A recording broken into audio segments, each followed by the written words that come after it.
गांव से कुछ दूर एक पुरानी हवेली थी जो वीरान और सुनसान थी।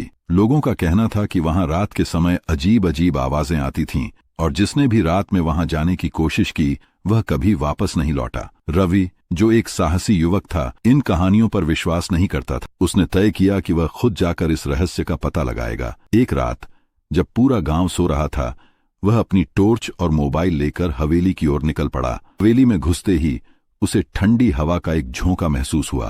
चारों ओर घना अंधेरा था। बस उसकी टॉर्च की रोशनी में पुरानी धूल भरी दीवारें और मकड़ी के जाले दिख रहे थे।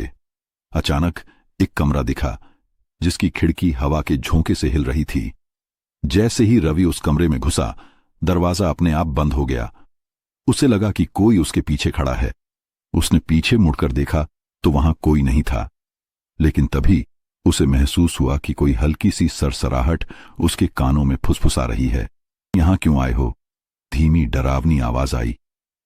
रवि के रोंगटे खड़े हो गए। उसने हिम्मत जुटाकर पूछा, तुम कौन हो? तभी अचानक सामने की दीवार पर एक परछाई उभरी, मानो कोई भूत वहां खड़ा हो। उसकी आंखें लाल थीं और उसका चेहरा धुंधला। रवि की सांसें तेज हो गईं। उसने भागने की कोशिश की, लेकिन उसके पैर जैसे जमीन से चिपक गए थे। अचानक हवेली की दीवारों से कई आवाजें आने लगीं, जैसे कई आत्माएं कराह रही हों। रवि ने अपनी पूरी ताकत से दरवाजा खोला और तेजी से बाहर भाग निकला। अगली सुबह गांव वालों ने देखा कि रवि सदमे में था और वह ठीक से बोल भी नहीं पा रहा था। कुछ दिनों बाद जब उसने होश में आकर अपनी कहानी सुनाई तो गांव वालों ने फिर कभी उस हवेली के बारे में बात नहीं की। रवि के साथ जो हुआ उसके बाद पूरे गांव में डर का माहौल बन गया। कोई भी उस हवेली की ओर जाने की हिम्मत नहीं करता था। लेकिन गांव के ही एक बुजुर्ग बाबा रघुनाथ कहते थे कि उन्होंने भी सालों पहले उस हवेली में कुछ अजीब देखा था। रवि धीरे धीरे ठीक हो रहा था, लेकिन उसके मन में सवाल उठ रहे थे। आखिर उस हवेली में क्या था? वो रहस्यमयी परछाई कौन थी? गांव वाले भले ही डर रहे थे, लेकिन रवि अब इस गुत्थी को सुलझाने के लिए तैयार था। हफ्तों बाद रवि ने अपने दोस्त विजय और समीर को इस रहस्य की सच्चाई जानने के लिए साथ चलने को कहा। तीनों ने तय किया कि वे इस बार पूरी तैयारी के साथ हवेली में जाएंगे, मोबाइल, टॉर्च, हनुमान चालीसा और लाठी लेकर। रात होते ही वे तीनों हवेली की ओर बढ़े। जैसे ही वे हवेली के पास पहुंचे, हल्की हल्की सरसराहट सुनाई देने लगी। हवेली में घुसते ही उन्हें ठंडी हवा का एहसास हुआ और अचानक दरवाजा अपने आप बंद हो गया। ये क्या था? समीर ने घबराकर पूछा।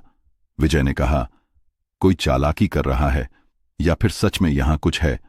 एक पुराना संदूक उन्हें एक कोने में दिखा। रवि ने हिम्मत जुटाकर उसे खोला तो उसमें एक पुरानी डायरी रखी थी। डायरी के पन्ने पीले पड़ चुके थे और उन पर धूल जमी थी। राखी पीली पन्नों की डायरी का रवि ने पहला पन्ना खोला और पढ़ना शुरू किया।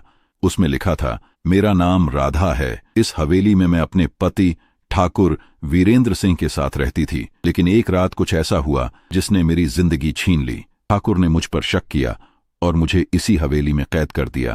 मुझे जिंदा जला दिया गया। मेरी आत्मा अब भी यहां भटक रही है। जो भी इस हवेली में आएगा उसे मेरी कहानी सुननी होगी। डायरी पढ़ते ही तीनों की आंखें फटी की फटी रह गईं। तो ये भूत किसी आत्मा का नहीं, बल्कि राधा की अतृप्त आत्मा का है। तभी एक हल्की सी आवाज गूंजी, मुझे न्याय चाहिए। रवि, विजय और समीर समझ गए कि राधा की आत्मा बदले की आग में जल रही थी। उन्होंने गांव के बुजुर्गों को बुलाया और इस डायरी को दिखाया। पंडित जी ने हवेली में हवन कराया और ठाकुर वीरेंद्र सिंह की गलतियों को सार्वजनिक किया। धीरे धीरे हवेली में आने वाली आवाजें कम होने लगीं और एक दिन गांव वालों ने देखा कि हवेली से अचानक हल्की रोशनी निकली और एक परछाई हवा में विलीन हो गई। राधा की आत्मा को अब शांति मिल गई थी, लेकिन क्या हवेली अब सच में सुरक्षित थी?